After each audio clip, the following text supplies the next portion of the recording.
Hello and welcome to this week's discussion of Star Wars Aftermath Life Debt by Chuck Wendig. If you are not familiar with this series, go ahead and click on this and it'll take you back to the playlist of the first book. Basically, we are going through this trilogy a couple of chapters at a time, kind of breaking down the story and really getting into the meat of what it's talking about. And then if you click here, it'll take you back to the playlist of this book if you just want to jump in at book 2. Real quick note right here at the beginning, you might notice that this video is dropping around the holiday season. If you are watching these videos as they come out, I have a slight announcement about the schedule, but I will save that to the end. So if you care about the schedule, make sure you hang on. If you don't care about the schedule, it won't really matter. But with that, let's get into the story itself. This week we're going to start part 2 of the book. This part 2 opens with an interlude. This is the 4th interlude of the book. I'm already noticing, or at least it feels like there's less interludes in this book. I don't know if it's that there's less or maybe that the chapters themselves are longer, but this interlude is from the perspective of the Alderaan Flotilla. Basically, it's a collection of ships that hold the sum population of remaining Alderaanians that are in existence. And there's a lot of really cool references in what's going on. So it's basically a group of people that are being led by young people or like super old people, because it's basically the survivors are all people who would have been off-world for some reason. Or at least there's this generation gap in leadership, and they're trying to decide what they want to do. Do they want to settle and start a new planet? Do they want to be just a roaming people in ships? And that sort of thing, and there's all this tension because they don't feel like they're a part of the New Republic because they're not represented. But, you know, the argument's being made that Leia is a part of the New Republic, and she is representing them as best she can, even though they're not, like, an actual place. And they talk about how a lot of the ships that the flotilla has have come from Leia and from a character named Yvonne. I think it would be pronounced Yvonne. It's E-V-A-A-N. Yvonne is a character from the Leia comic miniseries by Marvel, which is really good. I highly recommend. I've read that one ways ago when it came out, and it's fun to see this tie-in. And basically, that's a story of Princess Leia going around the galaxy trying to find these Alderaanians that would have survived off-world to try to bring her people back together. And so it talks about how these two characters have been working in conjunction. Yvonne is an Alderaanian in that story, and she has a really good arc on how she and Leia become friends. So that was really fun to kind of see her get brought into this. And then ultimately, I guess they decide to build a space station or a bigger ship of some sort out of scraps of the Death Star, which is a really interesting way to handle it. In Legends, they actually started a planet called New Alderaan, and they did settle, so it was kind of interesting reading this, where they basically talked about the Legends option. Here they basically are like, the Empire destroyed our world, Rebellion destroyed their Death Star, we're gonna use the Death Star to make a new world, and it was kind of an interesting parallel there. I really like this kind of interlude because not only is it showing what's going on in the galaxy at large, but it's also tying up some loose ends. Not that they're loose ends that take away from the films, but just it's a nice tie-in to go, oh, okay, so that's what these people would have done, and it's really cool. So now let's get into Chapter 11, and Chapter 11 is a lot. Chapter 11 is just everybody. So basically the Aftermath crew is kind of split up, and they all have their own kind of sub-missions, and their job is twofold. They're trying to find Han Solo, who's trying to find Chewbacca, and the other part of that is to try to figure out what the Empire is up to and why they care about Han Solo and Chewbacca. So we start with Nora and Wedge, and they're out in the Moth. Now, the Moth is the ship that Nora arrived on a key vote in the first book, and she was like being flown in by this Uber driver, and the Uber driver got killed, basically, and so she just now inherited the ship somehow. I guess it works. But now it's her ship, and so she and Wedge are out looking at the remnants of a battle, trying to find pieces of the Millennium Falcon to determine whether or not it got blown up. And it's kind of fun because while they're out there, Wedge basically awkwardly asks Nora out, but of course they get interrupted right at the moment where she's gonna say whether or not she will go out with him by something going on out in the asteroid field. Now, what's going on out in the asteroid field is they find an Imperial probe droid. Wedge specifically references that it's not, quote, a Viper, which is what we saw in Empire Strikes Back, but in fact a different kind seen here, so we actually kind of know what they look like. Eventually, they catch this probe droid. They find out the probe droid is still transmitting, which brings in the Empire, so then some Star Destroyers show up, and Nora's trying to do, like, cool flying, but she can't quite get away, and then some New Republic ships show up, and they're led by Krista Agate, who's a really, really, really cool character. And then suddenly the New Republic is involved with this when they're not supposed to be involved. Their plotline was probably the most interesting because it had the mystery of what this probe droid was, and that I really appreciated, but it also had the really cute character moment of seeing Nora and Wedge. It was kind of interesting for me because Wedge also gets hitched in Legends canon, but not to Nora, because Nora is not in Legends canon. Another interesting kind of through line is Singer and Timon are going to interrogate the other Imperials. So we have Shale. We start with Shale. She was the tactical analysis one from Akiva in the first book. So she was one of the few that survived. And Shale was basically like, I don't got nothing. If I had something, I'd tell you. Also, this tea is kind of terrible, but why didn't you go talk to Tashu? So then Singer and Timon go talk to Tashu. Tashu's like the crazed dark side zealot one. All the while, Timon is kind of going through his own existential crisis and has somehow picked Singer, I guess, to kind of talk to. He asks the existential question of why are we here? Singer basically gives him a I don't know, so you might as well get drunk kind of answer, which is very much a Singer answer.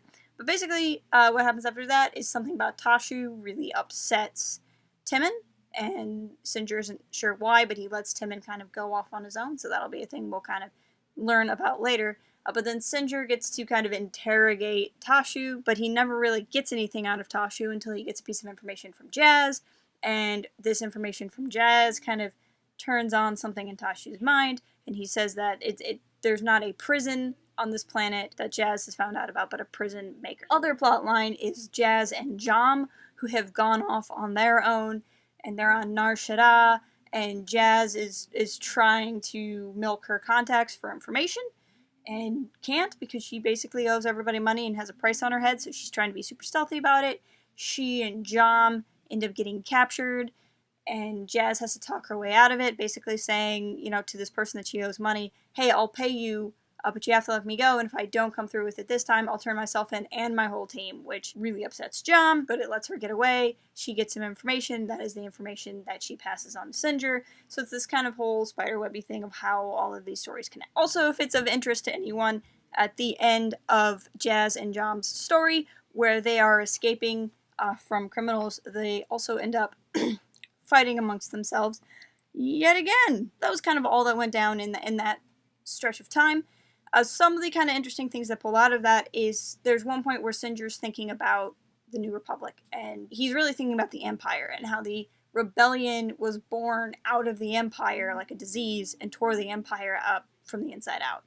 And he kind of wonders, now that the rebellion has become the New Republic, if there's not going to be a resurgent Empire born out of the New Republic to be its own rebellion to kind of reclaim its place, which of course he's basically predicting what happens with the First Order. If you've read the novel Bloodline, that's basically what happens in that novel. I really want to read Bloodline after we finish the Aftermath trilogy and do a video format like this on Bloodline, so I'm really hoping to get to that. So I don't want to get into Bloodline too much in case you haven't read it, and I don't want to spoil some things that happen in that because I would like to do that with you guys as well before we get to episode 9. But I think it's kind of interesting that Singer has such a mind that he can basically see where the galaxy is going. Speaking of Singer, he's a prime example of something that I really like about this book. So this book exists in the third-person perspective form of writing. Yeah, so when you read it, it's Singer did this and Timon did that, not reading it from the first-person perspective where somebody's thinking, I see that Timon has gone and done the thing.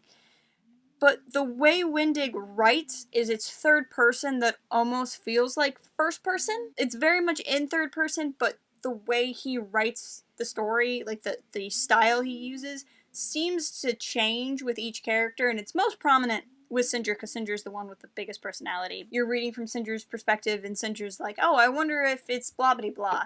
Hint, it's not. That's the type of thing that you would put more in a character's dialogue. So I really like his style and how he does that. It might not be something for everybody, but that is one thing I really appreciate. I think the other thing I appreciate going through this chapter, and really this kind of comes out of the interlude, is this idea of, is it important to know and remember everything in Star Wars? If you're familiar with the other things going on in the channel, you would know that Professor Django and I are working our way through the New Jedi Order books, and Professor Jango actually did a video about everything you need to know to start reading the NJO, in case people wanted to read along with us and didn't have the time to read through all of the Batnum Spectra era novels, which is several of them. Batnum Spectrum being a publishing company that was publishing Star Wars books until such a time that Del Rey took over. They kind of closed out their era of Legends plotlines and went into the New Jedi Order and kind of started from there. So Jango did a video kind of getting you caught up in case you wanted to jump into the New Jedi Order with us, and he and I were talking about that while he was writing the script for that, and talking about, what was really important to know before you get into the New Jedi Order. And we had a lot of conversations about how it's easy to feel like it's vital information when you know all of it, and you know the spider webs, and you know how it all connects, but it's not really important. It's important, but it's not. So the stuff with the Princess Leia comic, not important. Not important to reading these books, at any rate. You don't need to have read the Leia comic to understand Interlude 4 in Aftermath Life Debt. But if you do know it, it's really cool.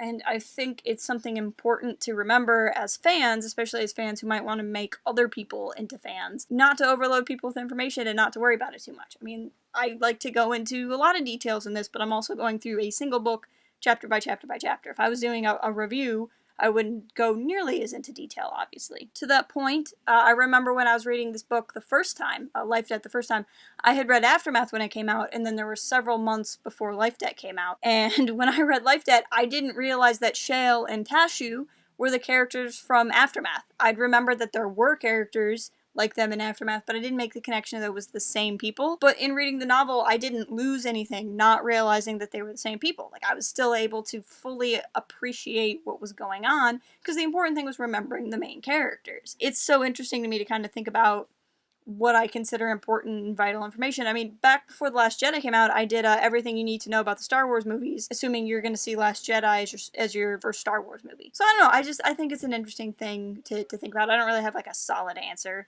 I guess I'm just kind of thinking out loud on that one. But that's all I really have for this week. For the next time we meet, I'm going to read chapters 12, 13, and 14, so we're going to discuss the next 3 chapters. The next time we meet is that schedule point I mentioned at the beginning of the video. Last week, when I promised this video, I forgot that the day I usually release these videos on is Christmas Day. And I'm going to be a little bit busy Christmas Day. I don't know about you guys. So I'm going to get this video up. I'm not sure what day this is dropping, so it might be early, it might be late, it might actually be Christmas Day, I don't know. There's not going to be a video next week, because that means that the next week, the day I usually drops the video, is New Year's Day, and I'm going to be busy once again, and that interim between Christmas and New Year's, I'm probably not going to read Life Debt. I'm going to be completely honest with you. Sometime between now and New Year's, next 3 chapters is what we're going to discuss. I'm not actually sure when the next video will come out. It will probably come out during the first week of the year somewhere. I just don't know what day it is going to be, and then I'm going to try to get us back on schedule after that. If you want to be up to date on when the video's coming back, I would say watch our Twitter feed, which is at Port Haven Forums. You can also follow me on Twitter, which is at YodaBauer, and I will either tweet it from there or retweet the Port Haven one. I would also really encourage you guys to join the Discord, because I actually post updates on this series in our Discord server. If you're not familiar with Discord, it's a free third-party chat app, and I would love it if you guys would join us there, but I understand